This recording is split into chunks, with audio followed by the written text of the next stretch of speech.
And we want to thank you. We appreciate you staying with us here as our continuous coverage of Hurricane Dorian continues. I'm Kim Ratcliffe. And I'm Bill Murray. It really has been gripping television this past 8 hours at this point because this is happening as we speak. Some jarring video coming out of Emerald Isle. A possible tornado touchdown there. Look at that. Tossing trailers all around the complex. That one was completely upside down. Look at this video. All you can see is flipped trailers. This again in the Emerald Isle area. Debris, folks' belongings just strewn everywhere. You see emergency responders checking to see if anybody was in any of these trailers. One woman was inside her trailer when it started rocking. Oh God, I was standing at that counter holding on, and my camper was tilting over.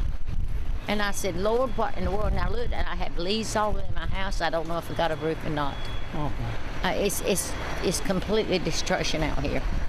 All right, we do have WECT's Emily Featherston live right now. She is, I believe, in the Castlehane area where there is some flooding right now. Emily, can you hear us? Hi, I can hear you, Kim. Yeah, we're here on 117 Castlehane Road. And we're right over here across from the IGA food store. We've got a person who tried to drive. He actually was trying to turn around when he got stuck here. There is actually someone who's volunteered to try and pull him out. We've got state troopers. We've got emergency responders here. He is okay. Can report that. It looks like they're walking back to try and get him out. Now, we're going to look over here at this Go gas station. We've got some serious flash flooding here in Castlehane. You can see, I don't know if you can hear it, but there is an alarm going off at that gas station as well. So they do have 117 blocked off here on that side. On the other side, they don't have it blocked off, but there are people turning around. How long of a stretch is that? We'll see if he will talk to us here. Can you tell how long of a stretch this is just another good example of...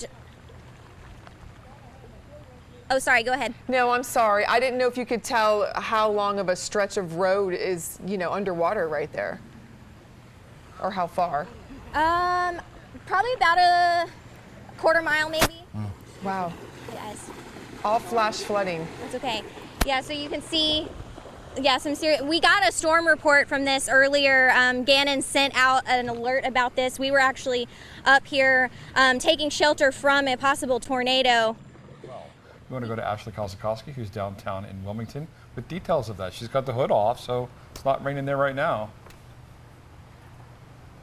Well, I just want to give you an update on conditions here in downtown Wilmington. No rain right now, but then it will just suddenly start pouring. I'm surprised since we got out of the truck that it hasn't started pouring, because that seems to be a news crew's luck in these situations. But right now, just some gusty wind out here in downtown Wilmington. A handful of businesses are open here. There's the Gourmet Market just up the street. The Husk is open. Apparently both of the owners of those places have said that they will stay open until it gets really bad out here. We saw the Waffle House just up the street. You need to close a Waffle House, so the Waffle House here. So a handful of businesses hopefully just open for folks who can walk here, although I am seeing some cars on the streets. People are just taking what appears to be a break in the rain to get out, take a look around. Not a good idea. We obviously do not advise that, because we've seen these tornado warnings just pop up. The last time I was out here reporting live, a tornado warning happened. We had to cut off our live report with you because of that. But right now, just a calmness here in downtown Wilmington. I'm going to send it back to you, Kim and Bill. Ashley, have you been able to go down by Water Street at all to see how that road is doing? By the river? Well, I can see Water Street from here. I don't know if Mike can pan around for us. Yeah, Mike's going to turn. It looks like the river is high, but it has not gone over its banks. It especially looks high on the other side of the Cape Fear River from us, the other side from downtown Wilmington. But no major flooding to tell you about. I'll take a little walk down there for you, Kim, after I finish this live report, but I don't see any water up over the bank there. We do see, as we turn back around, the federal courthouse, of course, which was severely damaged in Hurricane Florence. And then as we go up, you'll see several of the businesses here are boarded up. They have cute little signs, Wilmington's survivor, on that business over there. Some businesses, I would say about half are boarded up, the other half are not, and you can probably see it is getting a little gusty out here right now, but no major problems to tell you about here in downtown Wilmington at this point. Well, that is good news. Thank you very much, Ashley. And again, the information gleaned from Waffle House being open is not lost on the federal government. But we want to go to weather with Gabe and Gannon right now to take a look at what we're seeing outside and what we can expect now in the next several minutes. Yeah, we want to finish up with a look at the radar. We do have some bad news regarding the Northeast Cape Fear River, which sort of departs from our general sentiment. We'll get to that momentarily. The bands are starting to fill in. I know what Ashley means about not raining 1 minute and then pouring the next minute. So at least some spacing here, but they're going to start to thicken up. We'll probably not see as much deep red on the radar, Gabe, going into the rest of this afternoon, but some concerted light to medium greens with occasional yellows. So just a steady driving rain as the core of Dorian moves its way on through. And that's and it's right in the area with higher totals we're going to be. The ground can accept a lot of this given how dry we have been, but it just can't accept all of it that fast. So flash flooding is becoming a more pronounced threat with this rain band especially. So I definitely wanted to mention that. Even higher rain bands too. You know, we talk a lot about Onslow County and Horry County, areas that aren't technically within our 5-county market.